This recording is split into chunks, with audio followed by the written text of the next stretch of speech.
first thing is this. These are very challenging economic times. Unemployment still mid-9s in Tennessee.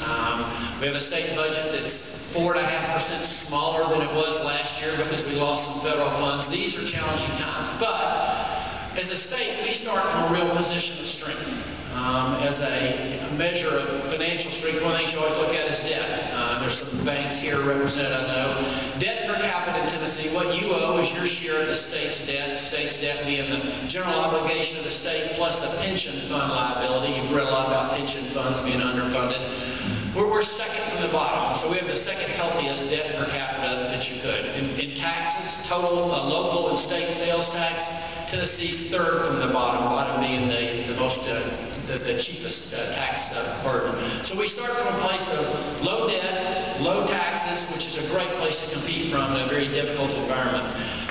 Next, I guess about 2 weeks from now, I'll go up with the other financial officers of the state to New York to meet with the bond rating officers. As you know, when the country's debt got downgraded, it cast kind of a shadow on all the states because as the state of Tennessee, we get about 35 or 40% of our funds from the federal government. A lot of that goes to health care, some to education, a little bit to highway funds, some to different social programs. But as Washington looks at wrestling through their issues, I don't know how that's going to play out, but I do know this. I'm pretty confident that one way or another, the state of Tennessee will be getting fewer dollars from Washington going forward. I don't know that, but if I'm betting lunch, that's what I would bet.